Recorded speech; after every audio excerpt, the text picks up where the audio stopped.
Today in Oregon, right-wing groups stormed the Capitol building demanding accountability from their politicians due to the damage wrought by the coronavirus lockdowns and complaining about how many Democrat politicians are flouting the rules that the small businesses must follow, but the rules that the elites ignore. I think it's only going to get worse from here, both in terms of the severity of the lockdowns and the protests against them. This protest today isn't the first one we've seen from conservatives, Trump supporters, or right-wing groups. I mean, they've been protesting a lot this year, but they are sort of getting angrier. And today I saw something truly, truly shocking, fascinating. In the protest crowd in Oregon, there's someone waving a thin blue line flag, typically that shows support for the police. Meanwhile, people here were yelling at the cops, "You're breaking your oath to the Constitution." And the police responded by pepper spraying these conservative individuals. Blue lives matter, huh? These police officers are oath breakers. Police typically swear an oath to uphold the Constitution. Right now, they're not doing that. These people had every right to go into a public building and express their concerns. And the cops don't care. But my friends, if you think it ends here, you would be wrong. Right now, the UK is basically in total shutdown, one of the most severe lockdowns we've seen anywhere in the world, except maybe China, probably a few other countries, but it's bad. China literally welded the doors shut of people with COVID, so I don't know if you can get worse than that. I suppose you theoretically could, but let's not go there. The UK is now seeing a massive travel ban. About 40 countries are restricting access. They're banning arrivals from people in the UK. Why? A new COVID strain, a mutation that some people fear will be able to bypass the vaccine, essentially. You see, the vaccine works by telling your body to destroy spike proteins, which the COVID virus is covered in. But if the mutation affects the spike proteins, the current vaccine might not work at all, in which case you will get many people saying we must have a lockdown and it's going to be worse than anyone realized. You know, going back several months, going back even a few weeks, when Joe Biden brings on Dr. Osterholm, who says 6-week nationwide lockdown. When we hear from Bill Gates and Dr. Fauci saying lockdown until 2022 in some fashion, that's based on the current coronavirus.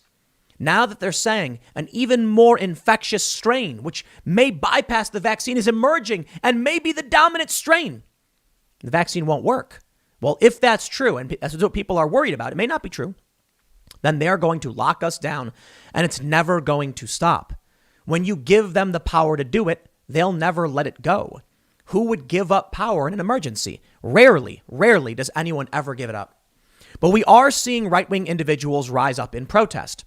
I have to wonder where Antifa is, because certainly the government mandating these lockdowns, telling you can't go out, but then we watch on TV on Saturday Night Live.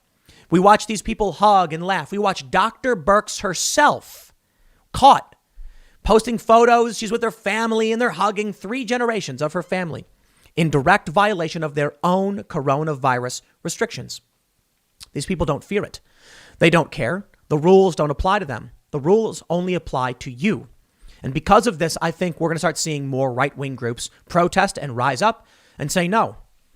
Now, my prediction was that when Joe Biden becomes president, assuming he does, for all intents and purposes, you're going to see right-wing groups essentially set up areas where they're like, restriction-free zone, no lockdown zone.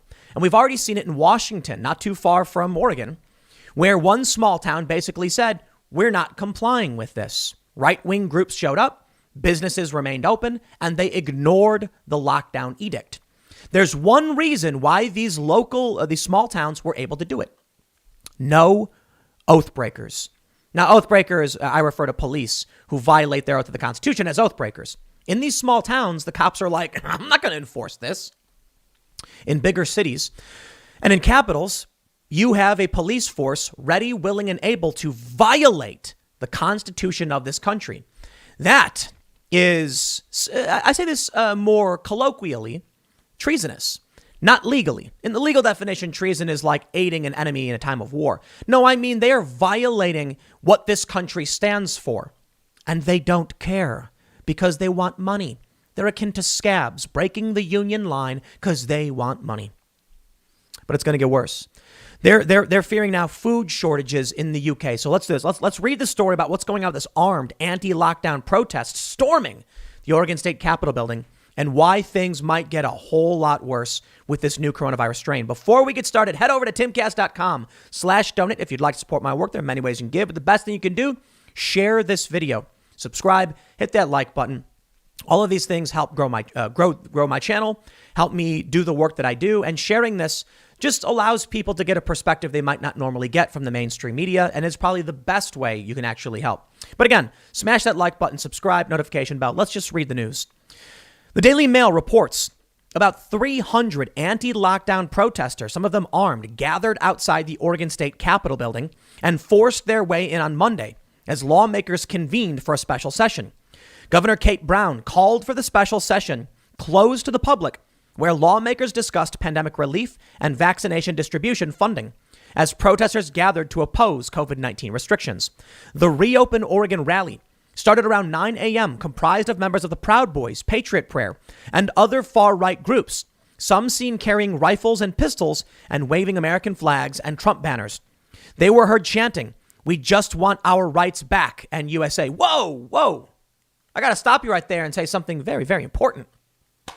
When were your rights taken from you? You want them back? Please tell me in history when people peacefully requested their rights and were given them. There are some instances, no joke, no, there are some instances where after a certain amount of time, for a variety of reasons, certain tensions fall apart, and then people said, we're asserting a right, and they went, yeah, sure, fine, whatever. But not typically in situations like this.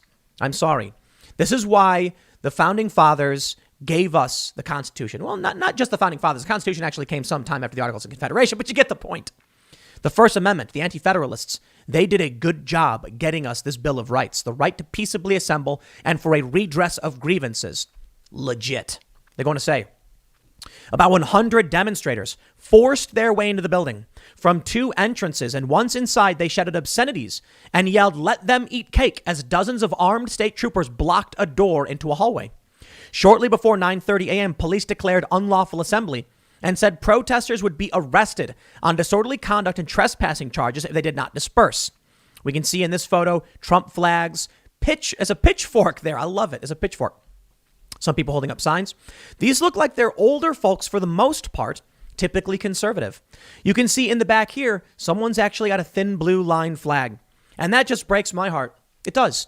Think about how depraved you'd have to be a law enforcement officer violating your oath of the Constitution while people outside were waving that flag in support of you and the risks you take.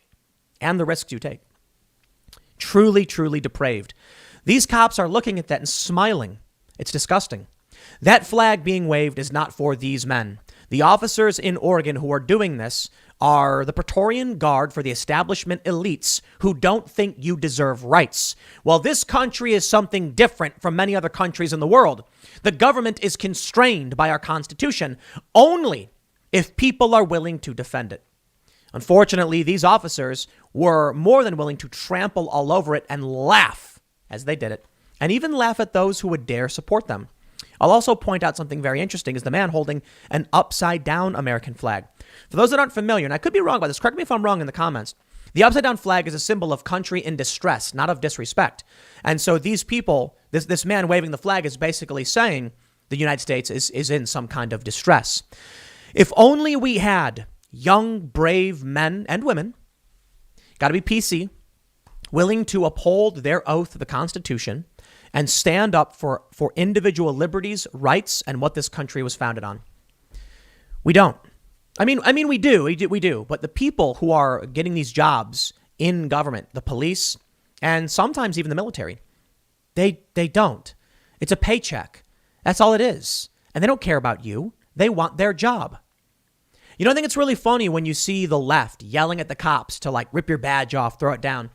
I've seen so many protests from the left where they say things like, lay down your batons and join us and whose side are you on? And I'm like, bro, the police are not, leftists. They're not progressives for the most part. They're not going to join you and chant because they don't agree with you. Now, this is something else. Cops more likely, in my opinion, to agree with those who wave a flag supporting them, right? The cops can't even do it here. The cops can't even say, we support you too, your rights. No, the cops say, we don't care. We just don't. The Constitution is toilet paper to these people. Now, apparently there's been a mass exodus of many police. I've been reporting on it for quite some time. So all of the good cops who refuse to violate the constitutional rights, well, they quit. That's right. Many of them quit. Many of them feeling abused. Many of them feeling like these rules and these laws are, or these edicts, are unenforceable because they violate the Constitution. And then those jobs are easily filled by oath breakers. I wouldn't be surprised if these new cops were brought in without being told to swear an oath to the Constitution. So we can see in many of these photos, police coming out with batons and at one point sprayed everybody down with pepper spray. Video from outside the building shows protesters demanding entry, shouting, "We have a right to be here," and arrest Kate Brown in fury with her handling of the pandemic. One woman was seen trying to climb a window on the west side of the Capitol building, but was brought down by state troopers, according to the Daily Beast. Freelance writer Laura Jadid said cops deployed a great deal of mace at the crowd. The Salem Police Department retweeted that a group of protesters had gathered outside the building and urged the public to avoid the area. Streets in the vicinity were closed down. Once the protesters got inside, they were contained within the atrium, and where they shouted at a group of troopers, blocking them from progressing further into the building. Video shows demonstrators voicing their anger with the coronavirus lockdowns, one person yelling, "You're having birthday parties while you shut us down." By 10:30 a.m., protesters were pushed out of the inside of the building and ordered to remain in the street after police declared they were unlawfully assembling. Unlawfully assembling. Why? It's peaceful. There's no rioting. There's no damage. There are people showing up to a Capitol building. Very, very different. You know what's really fascinating about all of this? Well, I was watching some of the videos, and you know what I heard? I heard support for Antifa. I'm not kidding. I'm not exaggerating. Now, let's calm everybody down here. I didn't hear people saying Antifa was right. We stand with them. Yay. Though some people made the claim. I've heard some people claim. Some people were saying that they did stand with Antifa in this regard. What I heard was people basically saying when Antifa comes out and protests and the cops shut them down, that's wrong. If they want to come out and protest, they have a right to do so. It's the First Amendment. That's not an unlawful assembly. When Antifa throws bricks and starts fires, that's unlawful. That I understand. But now we're dealing with something truly insidious and dangerous. It's not just about what the government is doing. It's about how the government is responding to one of the belligerent factions of the culture war. Belligerent isn't an insult, by the way. I'm talking about those that are engaging in conflict. There's three different distinct factions, and within them subgroups for sure. The establishment crony elites, which includes Republicans and Democrats for the most part. And then you have the populist right and the populist left. The populist left does include, to an extent, some Antifa. For the most part, they just accept it, even though many Antifa are like tankies, authoritarian leftists who are typically insulted by many of the progressives. But what you have here is the right, the populist right. They used to support the police, a faction of the establishment. If the police come out and start beating these people down and pepper spraying them, they're going to lose a lot of support. And without that support, there will be no one to defend them when the left starts saying defund the police. In fact, you're going to get way more conservatives being like, do it. I don't care. These people are breaking the law. They're criminals. No, I'm not kidding. Many people on the right defend the idea of police, the system of policing. And I think that's the important breakdown. I've long criticized defund the police and abolish the police because the general idea is, listen, there are bad cops. We need reform. 100% we need reform. We need bad cops to be either fired, arrested, or fined, depending on the severity of what they did wrong. We need a system by which we can hold bad cops accountable. When I was defending the police, the actions they were taking, it was based upon the riots. When the far left went around smashing up businesses and destroying the lives of the innocent, I said, this is what we need police for, to stop the riots. And we all basically agreed. But now what are the police doing? Enforcing unconstitutional edict. And I'm not being hyperbolic when I say edict. A governor saying, I hereby decree businesses closed. You can't do that. This country is not, we are not a feudalist nation. Maybe a little silly. We're not. You can't just decree yourself the executive authority and tell everyone to shut down, but the cops just say fine. They don't care about what's legal. These police are breaking the law. They're violating the Constitution. They have no legal authority to mace someone. None. They'll claim they do, but that's not the law. The police have no right to do this. And that's true if it's to Antifa or anybody else. So I'll defend the far left, the left, moderates, conservatives, and even the far right if they want to go out and peacefully assemble. I will not defend the police when they attack or detain or arrest or inhibit people who want to do that. But let me move on from here because you get the gist of this. I think we're going to see more right-wing groups rise up. I think that's going to escalate. And I think the left is going to say, we don't care. We don't like the establishment and the government and the cops. The conservatives are going to see these autonomous zones on the left say, I don't care. Those cops are oath breakers. They're going to put more faith in the oath keepers. Oath keepers, for those not familiar, it's a group of people. They've been reported as a militia. I don't know if that's the right way to describe it because some people objected to my description of them as a militia. But they're people, current and former law enforcement and military, who say they will keep their oath to the Constitution. That's a huge dividing line. Take a look at this. More than 40 countries have banned UK arrivals. I mean, this is getting serious. Check this out. Global stocks sell off as new COVID strain unsettles investors. While people are protesting and saying we want accountability, end the shutdowns, this is what you get. You get this photo. Carol Roth tweets, just to be clear, this is essential, but small businesses and their employees throughout NYC are not. That's right.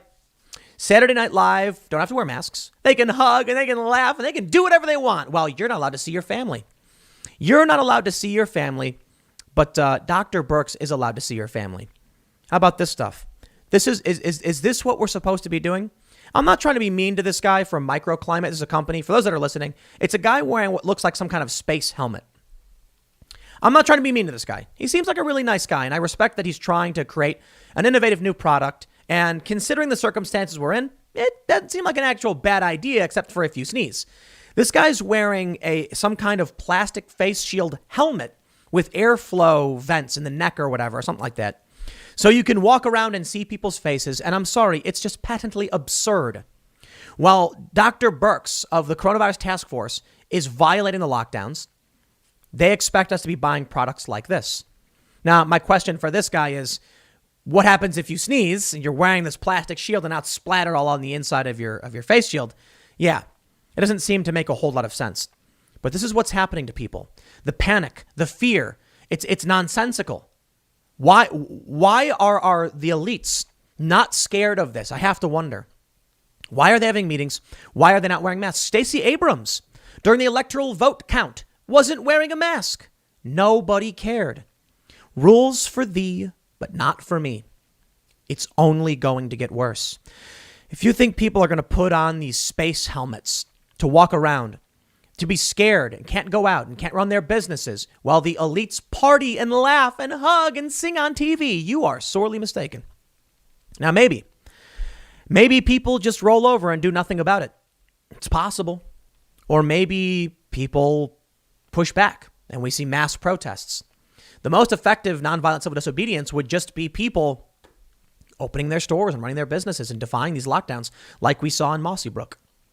Take a look at this story. Yahoo News, explainer. Are new coronavirus strains cause for concern? They say reports from Britain and South Africa of new coronavirus strains that seem to spread more easily are causing alarm. But virus experts say it's unclear if that's the case or whether they pose any concern for vaccines or cause more severe disease. Viruses naturally evolve as they move through the population, some more than others. It's one reason we need a fresh flu shot each year. New variants or strains of the virus that causes COVID-19 have been seen almost since it was first detected. On Saturday, Prime Minister Boris Johnson of the UK announced new restrictions because of the new strain. Several European Union countries and Canada were banning or limiting some flights from the UK to try and limit any spread. They say what's concerning about it. Health experts in the UK and US said the strain seems to infect more easily than others, but there is no evidence yet it is more deadly. Patrick Vallance, the British government's chief scientific advisor, said the strain moves fast and is becoming the dominant variant, causing over 60% of the infections in London by December. The strain is also concerning because it has so many mutations, nearly 24, and some are on the spiky protein that the virus uses to attach to and infect cells. The spike is what current vaccines target. Quote, I'm worried about this for sure, but it's too soon to know how important it ultimately will prove to be. said Dr. Ravi Gupta, who studies viruses at the University of Cambridge in England. He and other researchers posted a report of it on a website scientists use to quickly share developments, but the paper has not been formally reviewed or published in a journal. The vaccine one. That's really fascinating to me. There's been about 1 million people, I believe, it's been reported, who have been vaccinated in the U.S., mostly frontline workers and many elderly. And there have been a handful of reports of adverse effects, a handful. I see these stories about anaphylaxis. I take that seriously because I have allergies myself. And there was official guidance from the UK where they said you can't get the vaccine unless there are resuscitation measures readily available. That's serious. They said certain young people under a certain age shouldn't get it. Pregnant women shouldn't get it. They put a bunch of restrictions on this. And I said, okay, take it all very, very seriously. But I had to wonder why it was. There's this video of a guy getting a shot with nothing in the needle. And then I posted and people say I was being anti-vax for bringing it up. I'm like, what do you mean he didn't get the vaccine? That's what I'm complaining about.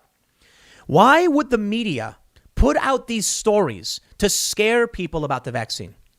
Well, I think the simple solution, very obviously, is ratings. Scary, woo. And then they get to scream at me and claim I'm the anti-vax one. I'll tell you what I think it is. I think vaccines are, for the most part, safe. I believe there are adverse reactions and effects that occur. That's a fact. I think you should talk to your doctor about what's best for you because we're all different. Your doctor knows better than I would. And there are certain reasons why I think, first of all, I'm at the back of the line, but due to allergies, I don't want to get it. Plus, I think it's fair to say I don't trust big pharmaceutical companies. That's fine. But now I'm looking at the story of this great mutation and how the vaccine might not work. And I have to wonder, is this how they bypass Trump's accomplishment? Trump was behind Operation Warp Speed. Trump is the one who rushed this through and solved the problem. And now they're saying, even if you get the vaccine, you can't go out. You still got to wear a mask. You still got to social distance. Think about it. It's really tough to say things like, don't take the vaccine because, well, the mainstream media are the ones who want people taking the vaccine. But that means they have to admit Trump won. Trump was right. Trump's project worked. So what do? It's dangerous. They scare you. They can't come out and overtly say it. But we did see Kamala Harris, I believe it was Kamala Harris, and Biden and like Cuomo saying, I'm going to wait. I don't trust this. They started it. It was Democrats, the establishment, who were critical of Trump's vaccine program. And that was criticism of Moderna and Pfizer and BioNTech. That's not Trump. Trump nailed it. The problem was solved. For the most part, we're dealing with a crisis. It's not perfect. But this means with the vaccine, we can get back to normal. And then all of a sudden, we see these stories that are like, it's so dangerous. It's so bad. And now they're like, a mutation, a mutation. Oh, it's too bad the vaccine might not work now. Spare me. It seems like no matter what happens, there's not going to be a satisfactory answer to what's going on. And that's why I think the protests are going to get worse and maybe escalate into something else. I'll put it this way. Yes, the virus could have mutated. And yes, maybe now the vaccine, they're worried it could be ineffective or less effective. I don't think it's a conspiracy that viruses mutate. I think they're going to take that and exploit it to the best of their abilities, the same as they did COVID in the first place. They're going to say, see, Trump didn't solve the problem. Oh, no, it was rushed. If only we did a proper vaccine. They're not going to let Trump take this. Now, they're hoping by offering Trump up that, look, you did the vaccine. Congratulations. He'll go away. But he's not. So they're not going to give it to him. So what next? As I've been saying, the right will not tolerate an anti-scientific edict. The World Health Organization has already said lockdowns are a last resort that can be avoided. Can be. Then why are we seeing all of this? As more and more police start to push and prod upon these working class individuals, regular Americans and conservatives, they're going to lose more and more support. Then when the left comes and says defund the police, what do you think the right is going to say? They're going to say, oh, those guys, get them out of there. If they're not upholding the Constitution, then what's the point of having police in the first place? The defense of police specifically is about them upholding the Constitution and protecting the innocent. When rioters come and destroy our businesses and burn things down. If they're the ones burning things down figuratively, destroying small businesses, then conservatives aren't going to support that. And while the idea of policing will be supported, the traditional view of the officer in the neighborhood or the sheriff coming and protecting you and helping you, if that's not what we get, then you're not going to have conservatives supporting the police for much longer. Then we start to see something interesting like we did in Mossy Brook. But what happens when Joe Biden can't do anything about it? Well, maybe peacefully people just go back to work and ignore all of the edict, and the police, overwhelmed, can't do anything about it. Listen, I'll give you a good example. I often wonder, you know what? I'm not going to use a real world example because I'll get demonetized. I'm going to use a cartoon example from Avatar: The Last Airbender. If you're not familiar with the show, there's 4 nations. The people of the Earth Kingdom, many of them, are captured as prisoners of war by the Fire Nation. And there's more of them on this big boat than there are of the Fire Nation soldiers. And the question is, why won't they rise up and fight back and take over? There's more of them. It's because they're not organized. It's because they're suppressed and pushed down. And that's it. What I mean by that example, in the show, they eventually realize they outnumber and overpower, and then they get access to some materials that allow them to fight back, and then they fight back. Imagine what would happen with mass nonviolent civil disobedience, a general strike. That's what the left is calling for. Well, right now, I think a general strike that would be effective would be actually the opposite. A general work, or whatever you want to call it. If everybody just non-violently protested by opening the doors to their businesses, then what could anyone do to keep the shutdown going? The police would be powerless. That's the point of non-violent civil disobedience, to challenge the government and demand a redress of grievances, as is our right in the First Amendment. When the police are pushing down and suppressing even conservatives, they're not going to have support for much longer. Then what happens when you have 100 million people demanding a redress of grievances? 74 million people didn't want Joe Biden, and about half of Democrats didn't want him either. Now you're going to see these people saying, I'm not going to mess with you, you don't mess with me, but those people are a problem. The establishment, the government, the police. I'm actually worried about it. I was thinking about this feeling I'm getting, and it's kind of scary when people don't look at the government as legitimate, both left and right. Because I don't know where that brings us, but it's a scary thought. Nothing I would want to happen. I want to go back to hanging out, playing video games, having friends come over, going to the bar, having a pizza, and just working and living a normal life. That's normal as it used to be, but we're not there anymore. So what happens now?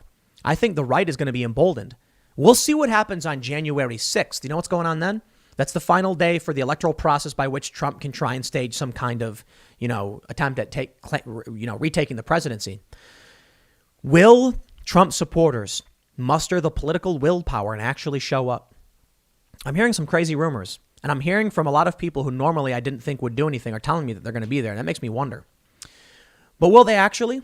Will they have? Look, the left has tremendous political willpower. They'll occupy and they'll sleep in the street for months, like they did at Occupy Wall Street. The conservatives, there were libertarians and conservatives down at Occupy Wall Street in the first weekend and never came back. It's political willpower, convenience. The right tends to say, well, we'll fight another day. And the left has a temper tantrum and screams and demands. So they tend to win. The establishment is destroying the economy, not COVID. And when we see the elites go and party, we know they're not really scared of this. We need to protect the vulnerable, but we need to reopen. They're not going to do it. They're going to say it's getting worse, and maybe it is, but this lockdown will never end. January 6th. I wonder. I don't know if the Trump supporters will have the political willpower to do anything. I mean, maybe they show up, maybe they march around and they bullhorn and they yell rabble, rabble, rabble. But will that do anything? Honestly, I've seen more than enough protests in my day in D.C. to know it won't. I mean, remember March for Our Lives or the Women's March? What did that accomplish? Not a whole lot. I'm sorry, it's just true. You have to have strong political will. And right now what we're seeing with the right protesting, it's more than we've seen before, storming into this building and making demands. But the left is leaps and bounds ahead of what the right is doing. Unfortunately, I think the left is misguided and very wrong in the direction they're trying to go with things. And I think violence is wrong too. Nonviolent civil disobedience is the appropriate way to bring about change. It is. I'm telling you, a lot of people don't want to believe it, but violent uprising sours public opinion. You need legitimacy, and that's why nonviolent civil disobedience works better. It does. At a certain point, I understand political violence, but we're nowhere near that, and it would be a huge mistake for anybody. We don't need it. Although we're having problems, if everybody just said, I object, then that would be the end of it. That's all we need to happen. Mass communication makes it possible. So it'll be interesting to see what happens. I'll leave it there. Next segment's coming up tomorrow at 10 a.m. No IRL show tonight. We're getting into Christmas and New Year's, and everybody's off and gone. And, guests are like, I'm with the family. So, but we're going to have some pretty big shows this week. So stick around, and I will see you all tomorrow at youtube.com/TimCastNews at 10 a.m. Thanks for hanging out, and I will see you all then.